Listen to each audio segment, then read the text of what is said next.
All right, Spencer Howard, welcome to the Emotional Balance Sheet Podcast. Hey, Paul, thanks for having me.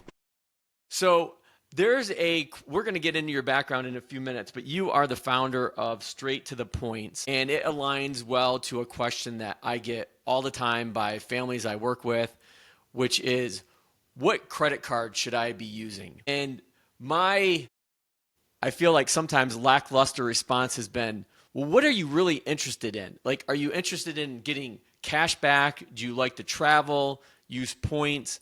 And I know that there's a whole gamification to these credit cards and how to use them and which ones to use. So I think the timing of you being on here, we're recording this in early January, is going to be perfect because I know a lot of the families, at least here in Michigan where I'm based, are going to be flying south here in a couple months when we have our midwinter break.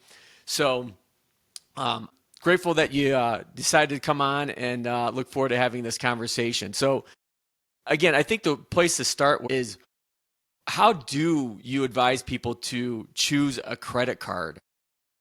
Yeah, it seems like a very easy question, doesn't it? It's probably the most common Should question I be. get as well. And I think people are expecting the kind of one card is best for everything, and it's more like certain cards are best for this thing, and another card is best for this thing, and it's more about kind of aligning that to both your travel needs and wants and where you spend your money. Honestly, if you buy a lot of groceries, there's cards that earn 3-4 points per dollar on groceries instead of just kind of a standard 1 point per dollar. If you spend a lot at gas stations, similarly, there's cards that earn 3 points. If you spend a lot on travel, there's cards that earn 3, 4, 5 points. So it's just a matter of lining up where your spend is to the credit card. I So know I think, that's not the simple answer that everybody wants, but that's really the starting point for it. yeah, no, I think I think you make a great point there. And one of the notes that I wrote down is, can you or should you have a credit card strategy?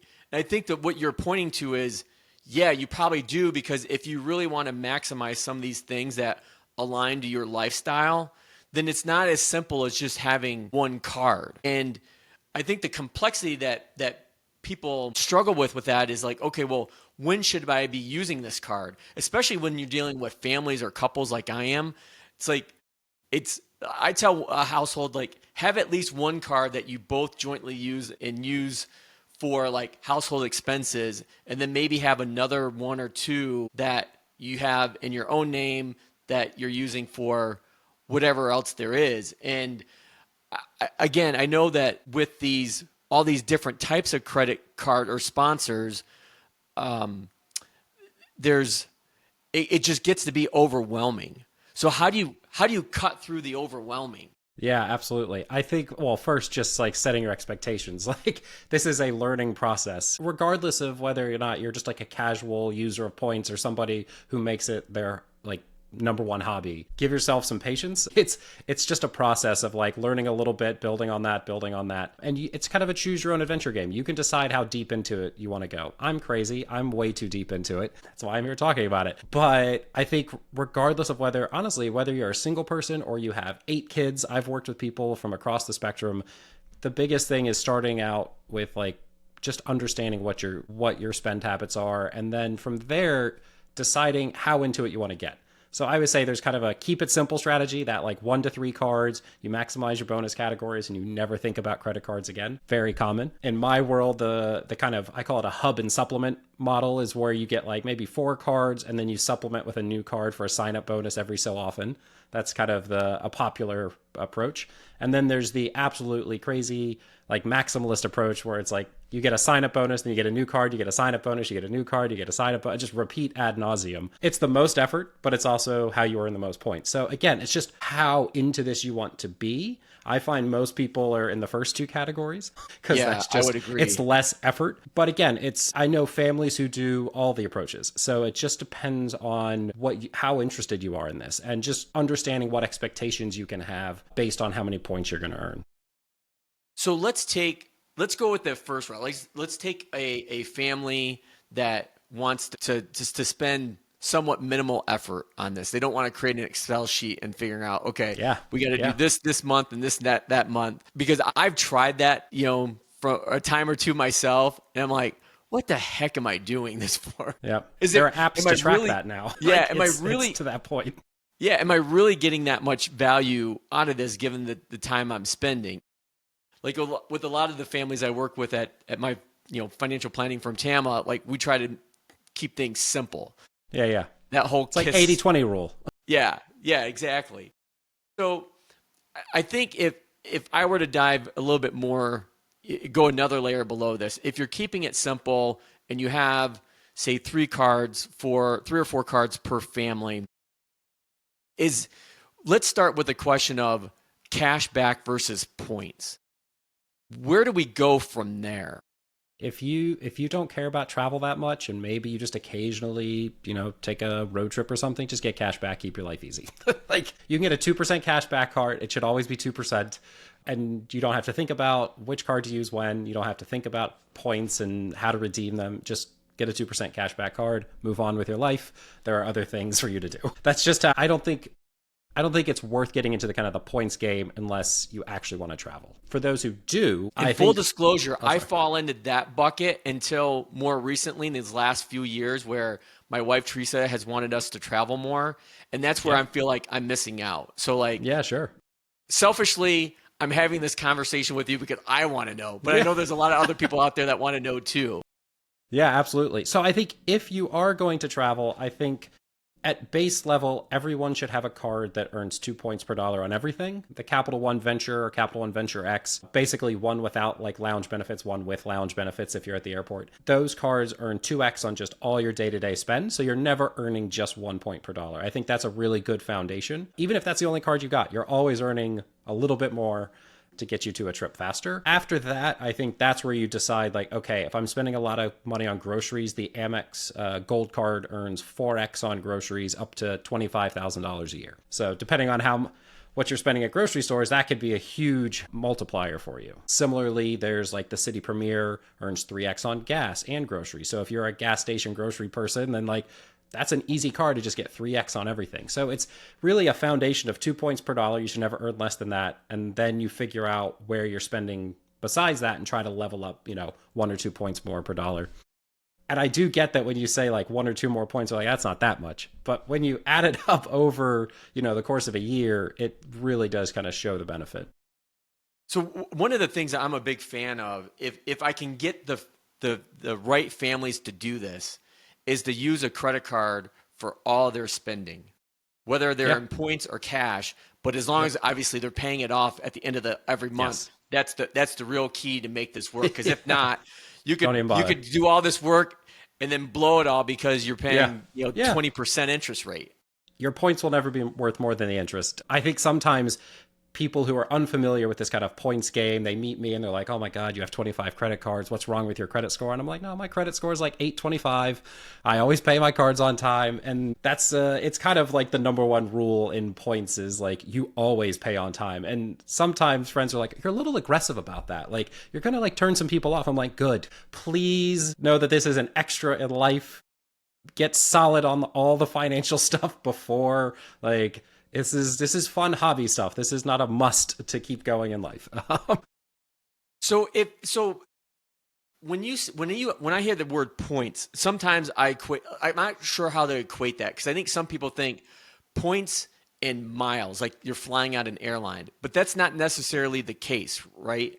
Points, miles, whatever. Some airlines use the term points, some airlines use the term miles, some airlines have a branded term that doesn't use either of them. And then hotels use the word points generally. So they're kind of interchangeable for our purposes. Don't worry about which one it is. The only thing I will say is there are credit cards that earn like bank-owned points that are transferable to different airlines. And I mentioned like the Capital One Venture and Venture X cards, the Amex Gold, the City Premier. Each of those cards earns a point within the bank's program that can then be transferred to different travel brands, airlines, and hotels.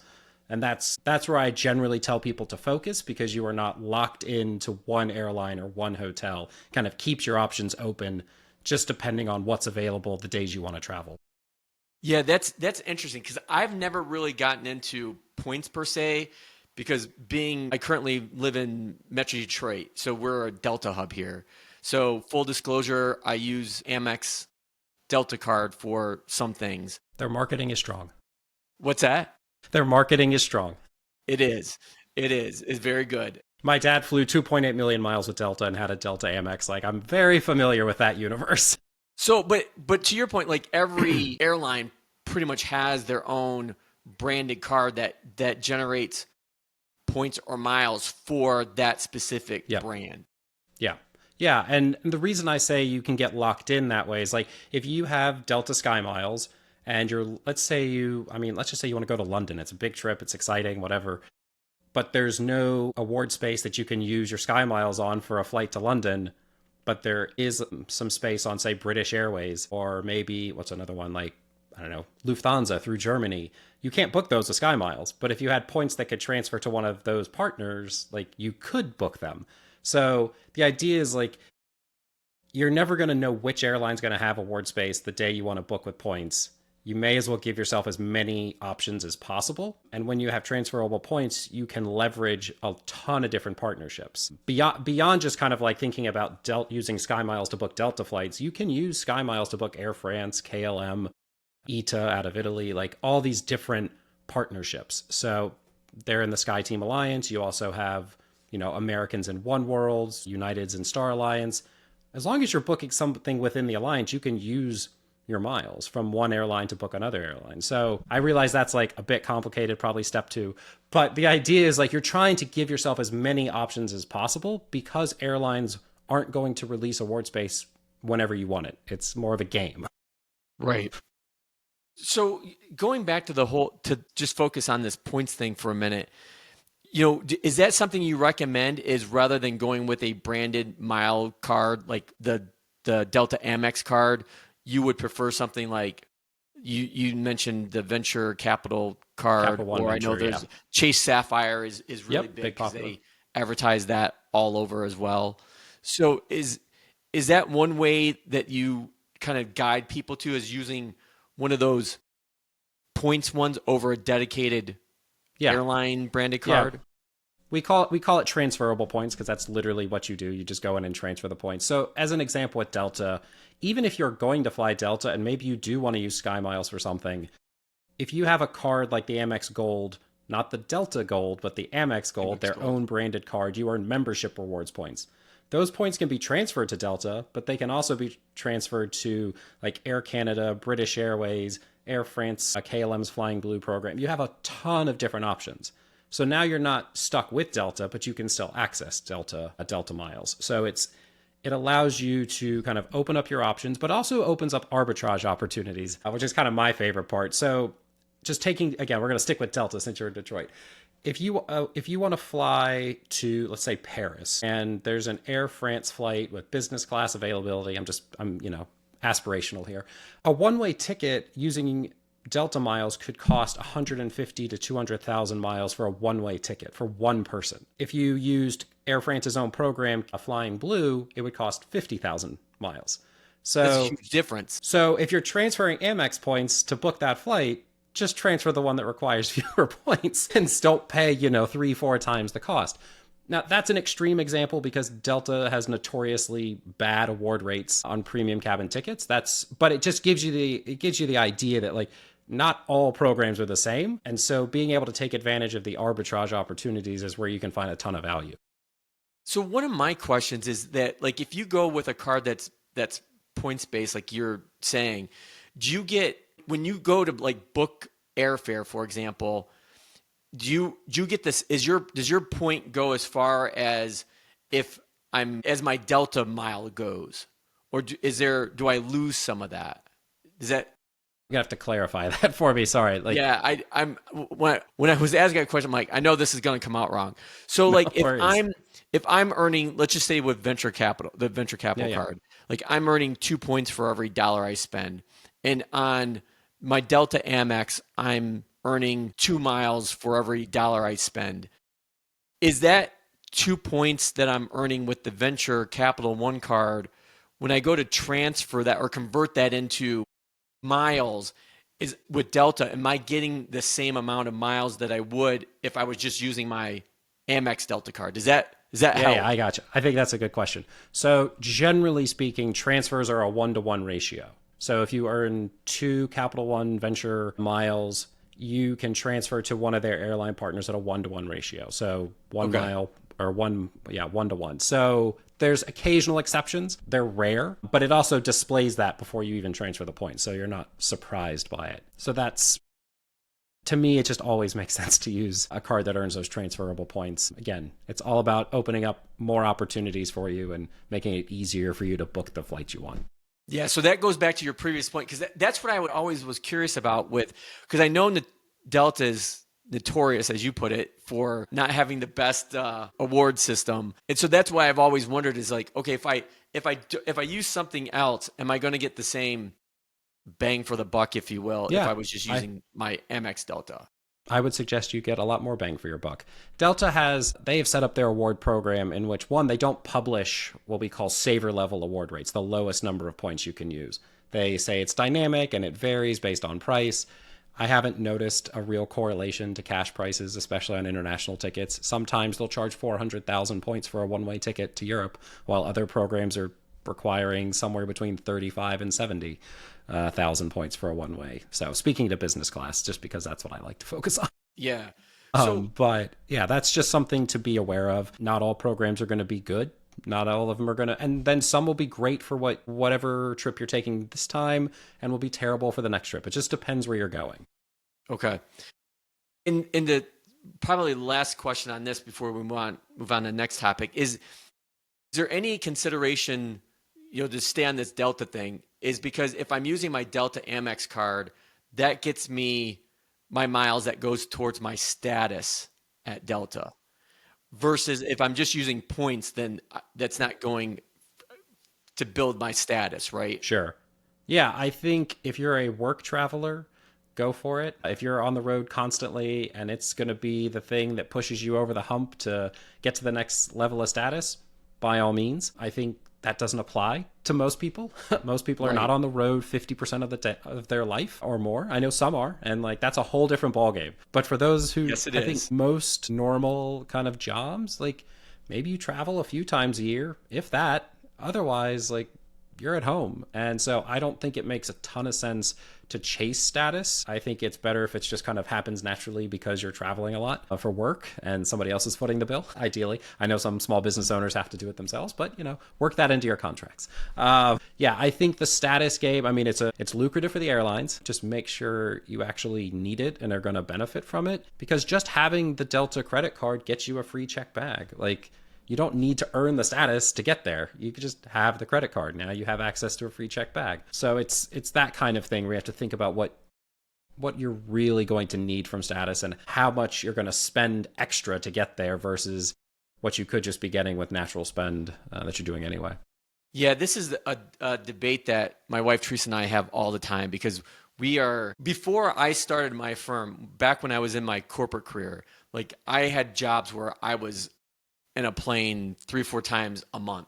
So status to me was really important then, because it just was. There are perks for people that are in an airport, on a plane, week in and week out.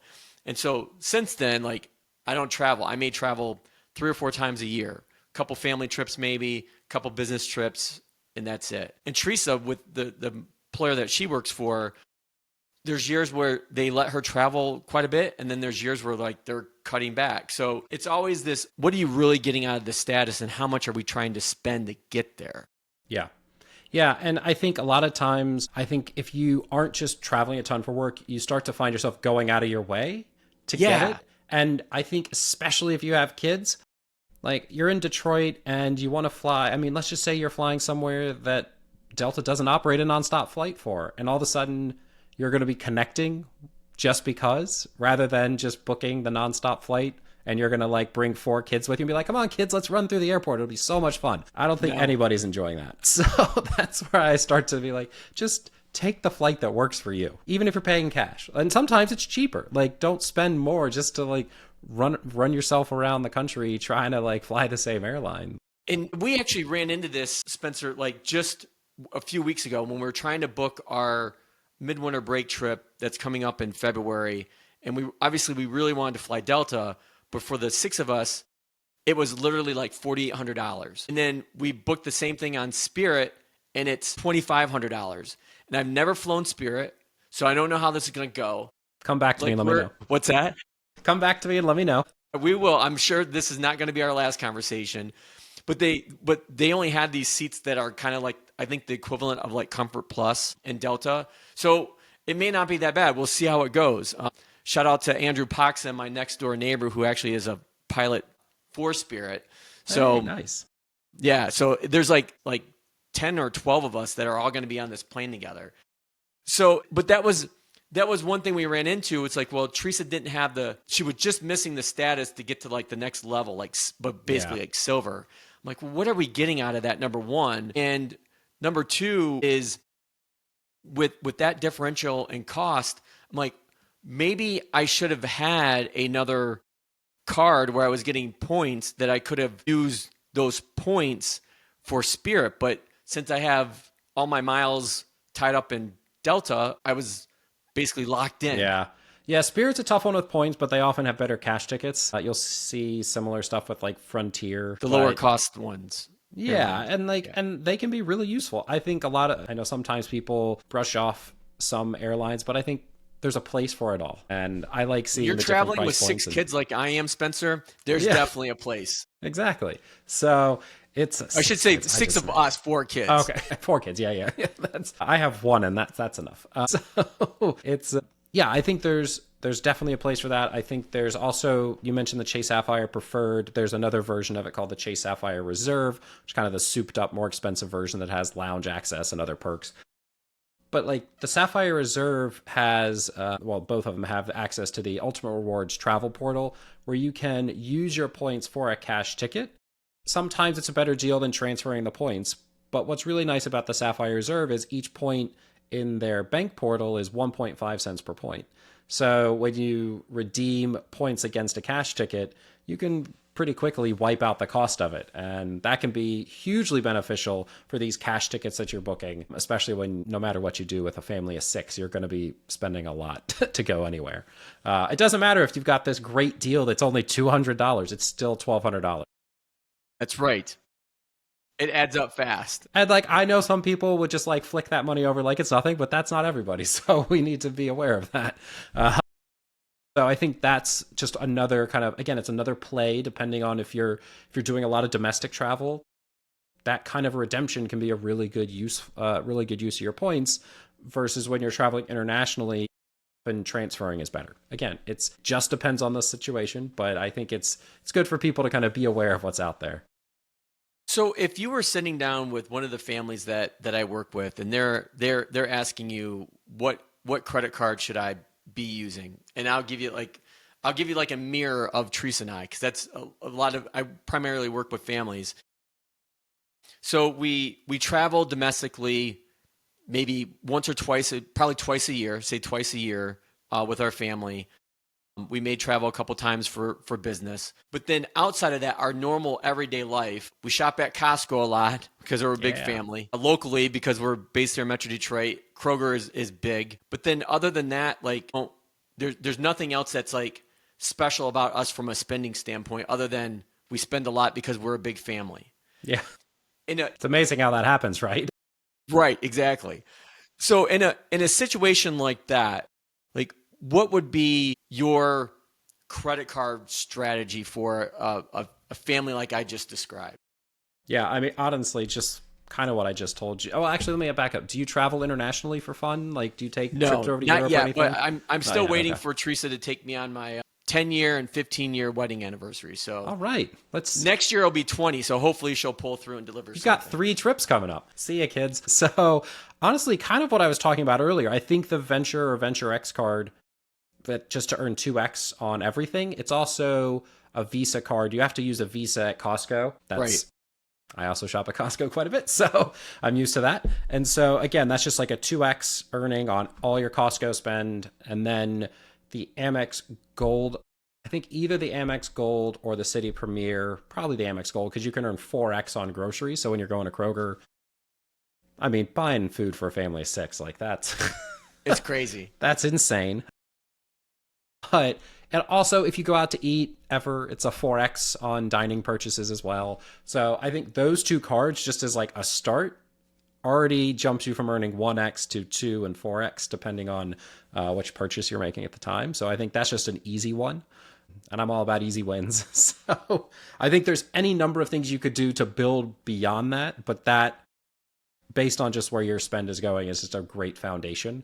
And like I said, everything is like a step-by-step process. You have to build that kind of the foundational pieces before you move to anything more advanced. I think getting that stuff kind of in your head first lets you decide if you want to take it a step further, or if you just want to say, I'm good here.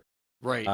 And Baby steps. To me, the best part is there's no wrong answer. It's just what you decide to do. And I always give the example of friends of mine who play golf. I'm not a golfer myself, but I have friends who will go to the driving range every week, and they'll go to the putting green and practice, and then they'll play on the weekends, and they're trying to beat their best score from last time. And then another friend will show up having played maybe 3 months ago with them, drink beer, does not care how well he does, and they all have a great time.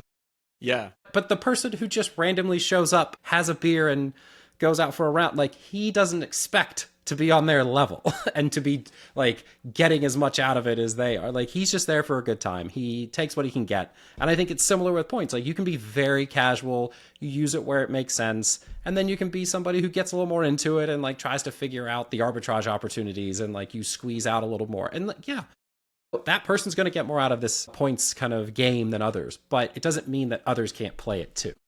So one of the questions with any of the cards, how does like the annual fee cost of some of these cards factor into your decision making process? Sure. I'm a big like cost benefit analysis person. I assumed you were, so I'm like, this is gonna be a great question for you. Yeah, I think sometimes people think we're just like reckless and not paying attention. I'm like, no, we like spreadsheets and numbers. And like every credit card has to prove its worth to stay in my wallet every year. To me, are the benefits of the card. So like, let's take the Venture X, for example. It provides some lounge access at airports. Am I using that lounge access? How often am I using that? Because the Venture X costs $395 a year. That's a hefty annual fee. It comes with a $300 travel credit. I know I travel a lot, so that to me is like easy. It's going to get used anyway. That's just kind of a wash. Now, what can you use that travel credit for? So I mentioned that Chase has their bank portal where you can book travel through them. Same concept. Capital One's travel credit you have to use through their travel portal. I usually just book a flight. I know people don't always like booking with third parties for flights. I haven't had any issues. You could also book a hotel, but it's just $300 towards, if you're going to travel anyway and you're going to have to spend it on travel, like, I'll just take the opportunity to use it there. So for me, I'm trying to make up that $95 difference. Right. So net your $95 is the cost of it. Yeah. And I wouldn't say that it's worth the full 300 because I'm locked into like their portal, but that's a bit nitpicky. So to me, I'm making up 95 on like, am I using lounges regularly because of this card? Am I earning enough points at 2x per dollar that it's making this card worth it? And also you get $10,000 10,000 points on your account anniversary every year. So it's that right there to me is worth $100 of travel at minimum. So to me, it's a no-brainer. Again, but I travel a lot. So that's where I'm kind of running the numbers on that card. There's plenty of other cards that I have where I would say I don't use them for my day-to-day spend, but they come with specific benefits that I like. That's where you have to kind of really do the math. An example of that is like some hotel branded credit cards come with free night certificates. Yes. And that's great in theory. Then you try to use them and you like realize that the annual fee is costing you as much or more than the free night you would have just paid cash for. Then it makes no sense. That's where like you really have to be thoughtful about it. And yeah, so once it comes time for the annual fee to be due, that's where you make that decision. But it's every card is different. That decision is going to be different for every person based on their travel and spend habits. I think, again, I'm always going back to this. There's no one size fits all solution. And that's good. That allows you to kind of customize things. But it does take, an additional 30 minutes of your life. So one question I want to come back to, because I don't think I've asked this, at least I don't recall that I've asked it in this way, is with a card that's giving you 2% cash back, how does that compare to like the Venture X that's giving you 2 points for every dollar you spend. Is there any difference there other than you're going to get the cash back versus using those points for potential travel or something else? So the idea is that with points you can generally get outsized value from the points. That's where the benefit is. And if you want to get like into the nitty gritty, like there are those of us who will calculate our like cents per point on like, hey, this is like the flight cost and I use points, and based on that, I'm getting 5 cents per point. It's more complex than that if you want to get like a real cost analysis, because like if I've booked a flight, that a round trip ticket to Japan in first class that would have been $21,000 and I use like 87,000 points. But am I really getting 14 cents per whatever it is per point? No, because I was never going to pay $21,000 flight. So right. But you can but I think it helps kind of give you a sense of like what you kind of can, I don't know, that's down the rabbit hole, but it gives you a sense of like how much your points can be worth. You can get some of these aspirational experiences. Yeah. And even if it's not for the full family trip, maybe it is an anniversary trip, just you and your wife, you go somewhere and like you fly business class to Europe. So I hope you're listening to this. Paul would like you to book him a business class ticket to Europe. So when you use the points for that, those like, that is, you're never going to get there with 2% cash back unless you just have an absurd amount of spend. That's where I think the points can really shine. Okay. Nothing wrong with cash back though. We have dived into the great depths of this points, cash, everything. So my question for you next, Spencer, is how in the world did you become an expert at this? How did you get into this world of points, ROI analysis? Like, how did that happen? I mean, it's going to sound funny, but I worked in politics for a long time before I got into this. Everybody's favorite profession. People now ask me more about what I do than then. But I was working at the U.S. Travel Association in a political role. And I guess we got press clips every day. And they sent something from a blogger. And I was like, why am I reading what some blogger thinks about this public policy issue? Like, it was so dismissive on my part. And then I started poking around his website and I was like, points, business class, huh? Use points to fly business class to Europe. Well, I'm 6'3". I would like that space. So I think truly from that moment on, I think I spent like 4 hours a night for like 6 months reading credit card terms and conditions, airline program, like rules, like routing rules, trying to figure out how I could get the most out of, any booking that I did. And within like 9 months, I started writing about it part-time. And then another 6 months, I was full-time writing about points. So it's, I know that people talk about the creator economy now. I say I'm more of like an educator. I'm not really funny. I don't have, great videos, but I'm good at teaching people how to do the stuff. So we'll put a link in the show notes to your website, which is Straight to the Points. Talk to us about like, if I don't want to do this on my own, do you offer something like a consultation or a program to either for people that maybe are a little bit more DIY versus somebody that wants to just say, you give me a recommendation, Spencer, like how does that work? Yeah, so a couple things. I do one-on-one coaching calls, mostly built around credit card strategy. Some people come back later and want to do kind of a deeper dive into using points, but a lot of it's building a card strategy to maximize earning. And then I also have a newsletter for those who like booking business class flights on international routes, where I send out dates that can be booked, and then I break down like how you would book them with which points and why you would choose one points program versus another. That's the arbitrage stuff that I really like. So that's the main thrust of my business is the newsletter, but I do a lot of coaching calls as well. Interesting. So, is it the best place to find you is straighttothepoints.com, correct? Straighttothepoints.co. .co. It's very clever. And I'm on Instagram at Straight to the Points. I'm really active on Instagram. Okay. All right. Well, we'll make sure that we put a link to the notes. But usually a closing question that I have for all of my guests, and I know you just mentioned that you have a child, is, well, do you have a boy or a girl? I have a daughter, yeah. Your daughter. And how old's your daughter? 14 months. 14 months. So you're pretty new to this game. So my closing question is, what is the best thing about being a parent? It always feels selfish, honestly, when it's like, because it's not about me. But for me, selfishly, it's just fun watching her do new things. I don't know. It's just, she seems happy about doing new things, so it's fun to watch her kind of light up when she just started walking around recently. And I feel like it was the span of a week where she went taking 3 steps between things to just like, I'm going to sprint across the room. So I'm like, oh, we're there now. Let's make sure the gate's closed to the stairs before. So yeah, it's just fun to watch her light up when she's doing things. Well, those are really good years. When I found out I was having triplets, I remember somebody telling me very early on to be careful. It was a warning. He said, be careful because the days will be long, but the years will be short. Yeah. And it's the truest truism of parenting I've ever heard. And now in the 14 years and 1 month I've been a parent now. So. Yeah. I think I already feel that. My wife and I always like, didn't she just get here? Oh, it's great. That's great. It's great advice for parents, though. Well, Spencer, I can't thank you enough for being on the Emotional Balance Sheet podcast, and I'm sure this is we'll have many more conversations from here. But thank you for enlightening us on how we could put together a credit card strategy and using these points. Yeah, thanks so much for having me, Paul. I appreciate it.